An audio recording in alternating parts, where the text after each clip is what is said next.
El manejo de la vía aérea es una habilidad fundamental para salvar vidas. Los profesionales de la salud básicos o avanzados deben saber realizarlo bien.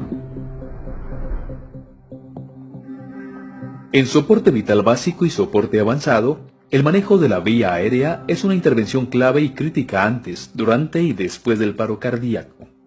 El método más adecuado varía según las competencias, el entrenamiento y la experiencia del profesional, el SEM o los protocolos del sistema de salud y la enfermedad del paciente.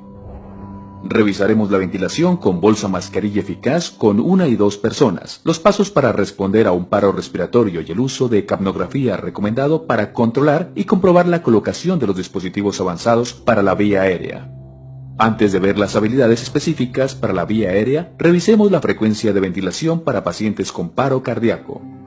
En estos pacientes, proporcione 2 ventilaciones con el dispositivo bolsa mascarilla tras 30 compresiones torácicas. Tras introducir un dispositivo avanzado para la vía aérea, continúe proporcionando una ventilación asincrónica cada 6 segundos. En pacientes en paro respiratorio, si tienen pulso y no respiran, ventile una vez cada 5 o 6 segundos. Tras 2 minutos, vuelva a comprobar el pulso. Al realizar ventilaciones, los profesionales de la salud no deben administrar una ventilación excesiva o un volumen corriente elevado. Además de insuflación gástrica y aspiración de contenido gástrico, puede aumentar la presión intratorácica y reducir el retorno venoso al corazón, lo que disminuye el gasto cardíaco y las probabilidades de supervivencia. El volumen corriente debe ser de unos 500 a 600 mililitros, lo suficiente para ver la elevación torácica. Esto equivale a comprimir una bolsa de ventilación para adulto hasta la mitad.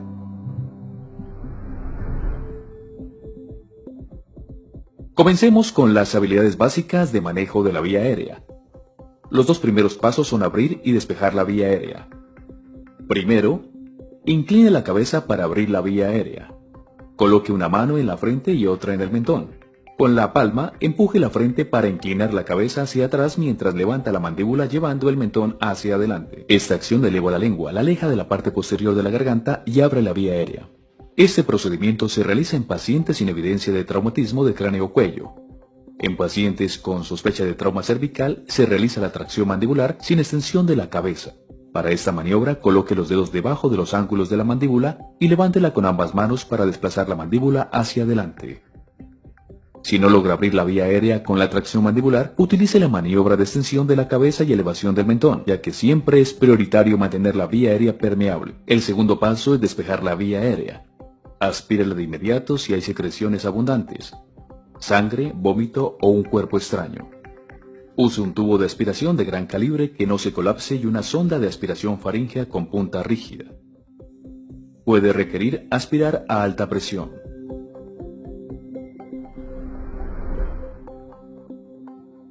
Con la vía aérea abierta y despejada, puede utilizar un dispositivo complementario para mantenerla permeable. Hay 2 tipos, la orofaríngea y la nasofaríngea. Las orofaringeas se suelen usar en pacientes inconscientes que no tengan reflejo nauseoso. Las nasofaringeas se pueden usar en pacientes conscientes, semiconscientes o inconscientes, con o sin reflejo nauseoso.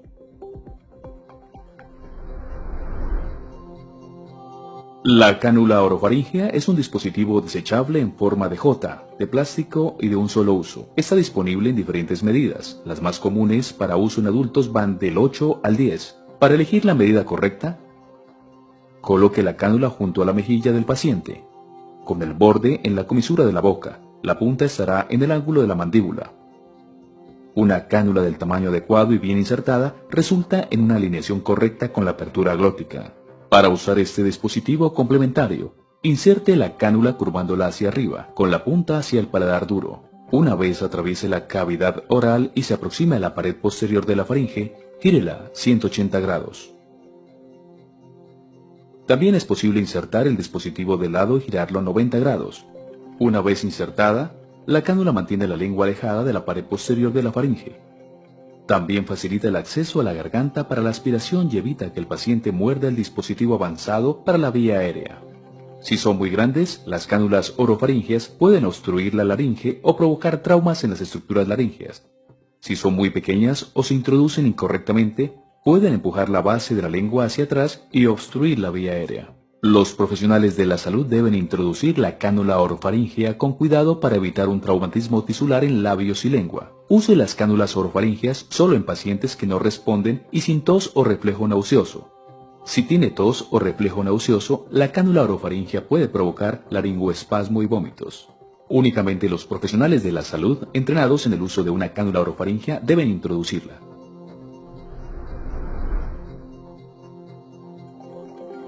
La cánula nasofaríngea es un tubo curvado y hueco que se puede introducir en la fosa nasal para facilitar la ventilación y la aspiración.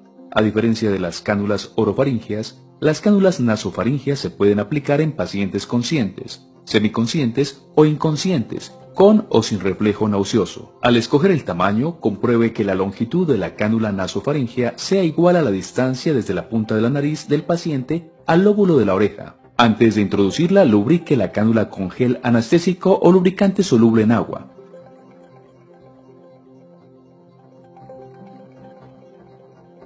Introduzca la cánula en la fosa nasal en dirección posterior, perpendicular al plano de la cara. Ejerciendo una presión moderada, realice un movimiento espiral suave para introducirla en la fosa nasal.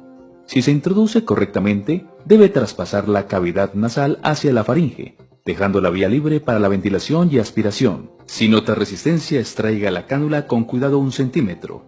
Gírela ligeramente y vuelva a intentarlo con suavidad. Si continúa encontrando resistencia, extráigala por completo. Inténtelo en la otra fosa nasal. Tenga cuidado al introducir la cánula nasofaríngea en pacientes con traumatismo facial o craneoencefálico grave, ya que podría insertarla por error en la cavidad craneal. Si existe fractura de la base del cráneo, es preferible una cánula orofaríngea.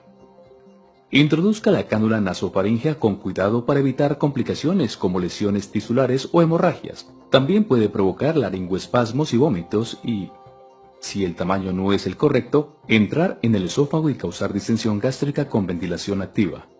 Al insertar una cánula oro o nasofaríngea, es importante oír los ruidos respiratorios para comprobar si se está administrando una ventilación adecuada.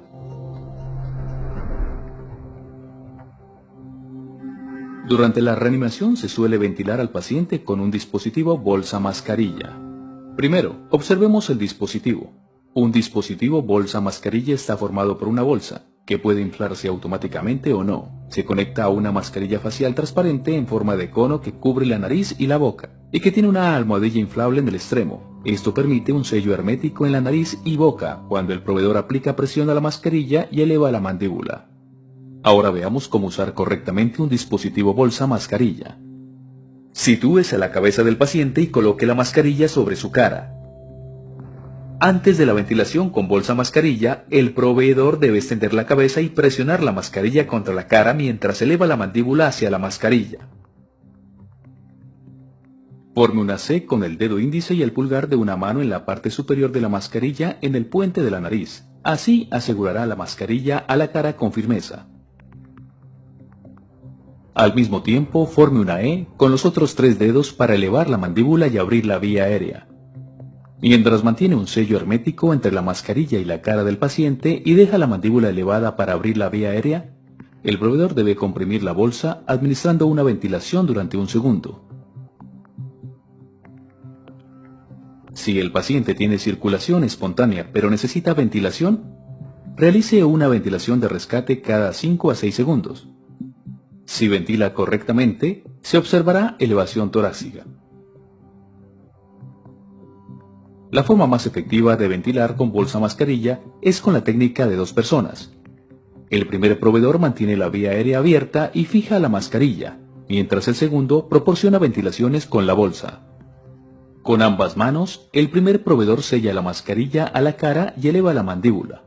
Los dedos pulgar e índice forman una C para que la mascarilla se selle correctamente a la cara.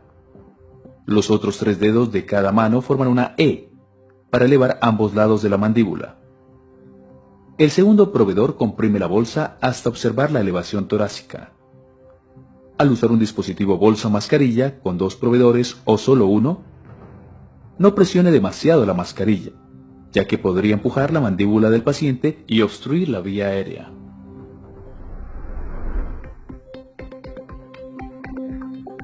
Entre las indicaciones de uso de dispositivos avanzados se encuentran dificultad para realizar una ventilación eficaz con bolsa mascarilla, pacientes con compromiso de la vía aérea real o potencial, especialmente con tiempos de transporte largos o necesidad de aislar la vía aérea.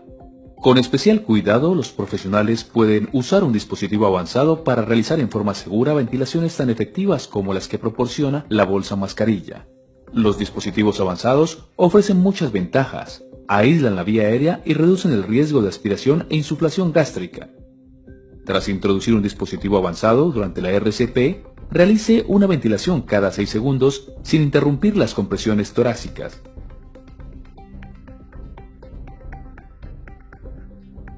La inserción de algunos de estos dispositivos, como el tubo endotraqueal, puede requerir la interrupción de las compresiones torácicas por más de 10 segundos, lo que puede reducir la supervivencia en pacientes en paro cardíaco por FV. Además, no hay evidencia de que se mejore la tasa de supervivencia de paro cardíaco en entornos hospitalarios o extrahospitalarios. Por tanto, los proveedores deben considerar esos factores antes de realizar la intervención. Existen otros dispositivos avanzados para la vía aérea que los profesionales de la salud pueden insertar sin interrumpir las compresiones torácicas. Esto incluye dispositivos supraglóticos, como la máscara laríngea, el tubo laríngeo o el combitube. Los profesionales de la salud que usan dispositivos avanzados para la vía aérea deben mantener sus habilidades usándolos con frecuencia. La American Heart Association recomienda familiarizarse con varios dispositivos para dominar un método principal para el manejo avanzado de la vía aérea. Si no puede colocar un dispositivo avanzado para la vía aérea, continúe con un dispositivo bolsa mascarilla.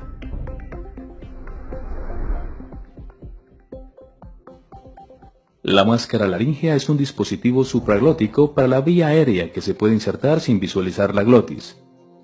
Se puede introducir durante la RCP sin interrumpir las compresiones torácicas. El entrenamiento es más sencillo y la inserción más fiable. La máscara laríngea es un tubo con un cojín inflable distal que se coloca en la hipofaringe del paciente. Coloque la máscara laríngea en la boca abierta orientando la abertura hacia la lengua e introdúzcala hasta el final de la lengua. Con el dedo índice presione con cuidado el dispositivo contra el paladar y desplácelo hacia abajo. Continúe introduciendo el dispositivo hasta que note resistencia, lo que indica que el extremo distal del tubo ha llegado a la hipofaringe. Retire el dedo e infle la mascarilla. Una vez inflada, la máscara laríngea quedará centrada en la boca. Si está bien colocada, el oxígeno fluirá por la luz del dispositivo hasta la tráquea. El tubo laríngeo es un dispositivo supraglótico que los proveedores pueden insertar en pacientes inconscientes. Durante la RCP, se puede insertar el dispositivo mientras continúan las compresiones torácicas. También se puede insertar sin visualizar la glotis. El tubo laríngeo es un dispositivo de un solo lumen con dos balones inflados mediante un único puerto. La punta distal del tubo está angulada y biselada para deslizarse fácilmente por el esófago superior colapsado. El diseño también reduce el riesgo de insertarla en la tráquea. Cuando el tubo llega al esófago, notará resistencia. Infle los balones con una única jeringa.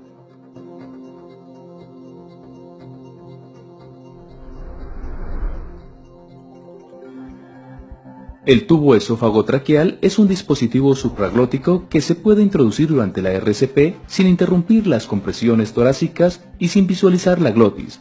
Está formado por dos lúmenes unidos. Cada tubo se puede usar para proporcionar oxígeno y ventilación, en función de cómo esté insertado. El tubo más largo de color azul, marcado con el número 1, proporciona ventilaciones mediante 8 pequeñas aberturas laterales que se ofrecen a la laringe. El otro tubo, más corto, transparente, marcado con el número 2, proporciona directamente ventilaciones a través del orificio al final del tubo. Con el tubo colocado, use la jeringa azul grande para inflar el balón faríngeo a través del puerto etiquetado con el número 1. Use la jeringa pequeña para inflar el manguito distal por el puerto 2. El extremo distal del dispositivo llegará hasta el esófago o la tráquea. Si llega al esófago, que es lo más frecuente, el balón bloqueará la entrada y salida del flujo de aire del esófago, y la ventilación hacia la tráquea se realizará por medio de la luz número 1 y a través de las aberturas laterales. Si la punta del tubo llega a la tráquea, El reanimador puede usar el lumen número 2 para administrar ventilación directamente en la tráquea. Es muy importante comprobar la colocación correcta del tubo esófago-traqueal. Si se realiza la ventilación al lumen incorrecto, no se realizará una ventilación y oxigenación adecuadas, y provocará una hipoxia grave.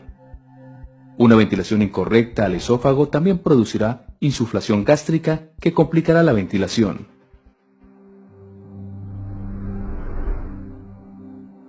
El tubo endotraqueal estaba considerado el método adecuado para manejar la vía aérea durante el paro cardíaco. Sin embargo, si la intubación la realiza personal no entrenado o que no lo hace con frecuencia, se pueden producir complicaciones graves, como traumatismo de la orofaringe, colocación incorrecta en el esófago o en el bronquio principal derecho e interrupciones prolongadas en las compresiones y ventilaciones. A pesar del riesgo de que personal no entrenado realice la intubación endotraqueal tiene muchas ventajas, como mantener la vía aérea permeable, permitir la aspiración de la vía aérea y acelerar la administración de concentraciones altas de oxígeno. Es una vía alternativa para medicamentos si no existe la vía intravenosa o intraósea, y si se usa un balón puede proteger la vía aérea de la aspiración. El tubo endotraqueal es una luz transparente con un único balón. Para insertar el tubo endotraqueal, coloque la cabeza del paciente en posición de olfateo o neutral. Inserte la hoja del laringoscopio en la boca del paciente. Eleve el laringoscopio en vertical y hacia afuera para ver las cuerdas vocales y la abertura glótica. Inserte el tubo endotraqueal directamente entre las cuerdas vocales y hacia la tráquea hasta que el balón pase las cuerdas. Infle el balón y use un monitor de capnografía para comprobar la correcta colocación. Si decide utilizar un dispositivo avanzado para la vía aérea, deberá asegurarse de que está bien colocado y de que realiza una ventilación efectiva pero no excesiva. Observe la elevación torácica mientras comprueba si hay ruidos respiratorios bilaterales o gorgoteo en el estómago, y confirmar así la colocación del tubo.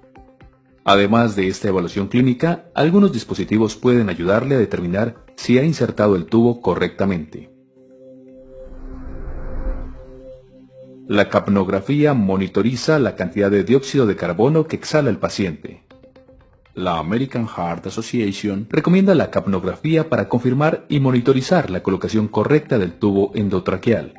Los estudios científicos aún no han validado la capnografía como método para confirmar la correcta colocación de dispositivos supraglóticos para la vía aérea. No obstante, una ventilación efectiva mediante estos dispositivos debería producir una onda de capnografía. Así es una onda de CO2 al final de la aspiración normal. La medición del dióxido de carbono al final de la aspiración o exhalación puede verse como una forma de onda donde el nivel del dióxido de carbono sube con la exhalación y baja hasta cero al inhalar. Aunque los profesionales de la salud estén ventilando correctamente a un paciente, las compresiones torácicas producirán una lectura de CO2 al final de la aspiración baja, ya que hasta la mejor RCP produce un gasto cardíaco y un flujo pulmonar que es un 25 a 30% de lo normal. En contraposición, el RCE puede ocasionar un aumento repentino del CO2 al final de la expiración. Los capnógrafos que muestran la forma de onda y un número dan la información más completa. Conecte el monitor entre el dispositivo de vía aérea avanzada y la bolsa o el ventilador. La capnografía proporciona una demostración gráfica del dióxido de carbono exhalado con cada respiración. Con pulmones sanos, la forma de onda característica está dividida en 4 fases que tienen lugar durante la inspiración y la expiración. Cuando el paciente comienza a inhalar, la curva baja a 0. Al continuar inhalando, debería seguir siendo 0. Cuando comienza a exhalar, la porción inicial de respiración es el aire que queda en el espacio muerto, comprendido entre el tubo de ventilación y la tráquea. Cuando el alvéolo comienza a vaciarse en el circuito, los niveles de dióxido de carbono comienzan a aumentar y aparece una desviación hacia arriba al comienzo de la curva del dióxido de carbono. Mientras continúa la exhalación, el CO2 continúa saliendo de los pulmones hasta que comienza la ventilación siguiente. El valor más alto de la curva es el CO2 al final de la expiración. Para los pacientes con perfusión normal, una lectura de CO2 al final de la expiración inferior a 33 milímetros de mercurio indica hiperventilación, mientras que más de 45 sugiere hipoventilación. En un paciente con circulación adecuada, Uno de los principales usos de la capnografía es la colocación y monitorización de una vía aérea avanzada y el manejo de la ventilación asistida. En los pacientes con paro cardíaco, la capnografía refleja la eficacia de las compresiones torácicas durante la RCP y un aumento brusco del CO2 al final de la aspiración, indica retorno de la circulación espontánea. A más presión de CO2 al final de la aspiración, mayor gasto cardíaco durante la reanimación. Un CO2 al final de la aspiración inferior a 10 milímetros de mercurio indica un gasto cardíaco insuficiente para el RCE. Si las lecturas de CO2 son bajas durante la reanimación, se debe optimizar la calidad de la RCP minimizando las interrupciones entre compresiones, las cuales deben tener una profundidad de al menos 5 centímetros o 2 pulgadas y una frecuencia de 100 a 120 compresiones por minuto, permitiendo una expansión torácica completa y evitando una ventilación excesiva. Los cambios repentinos en la forma de onda deben ir seguidos de una evaluación inmediata del paciente. Un salto en la forma de onda durante la reanimación indica RCE. Una caída brusca de 20 puntos o más puede indicar un descenso rápido y grave en el gasto cardíaco, que podría deberse a un tromboembolismo de pulmón, pérdida importante de sangre o arritmia grave. Si llega a cero indica que no existe intercambio de gases o de dióxido de carbono, como ocurre si hay un tubo endotraqueal desplazado, o se detiene el flujo sanguíneo de repente, como en la fibrilación ventricular. Una elevación en la línea de base en la curva de CO2 al final de la expiración sugiere que el dióxido de carbono está reentrando en el muestrador de flujo lateral durante la fase de expiración de la ventilación, lo que puede indicar que el paciente reinhala dióxido de carbono.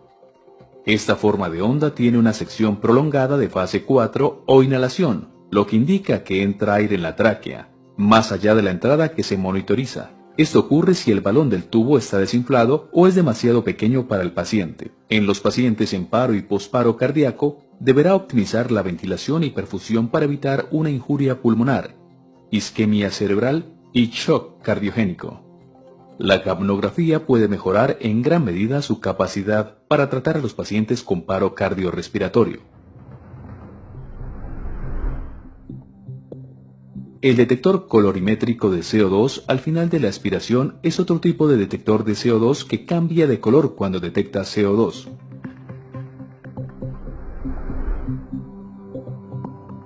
El detector esofágico es un dispositivo de confirmación adicional. Está formado por una pera que se comprime y va unida al tubo endotraqueal.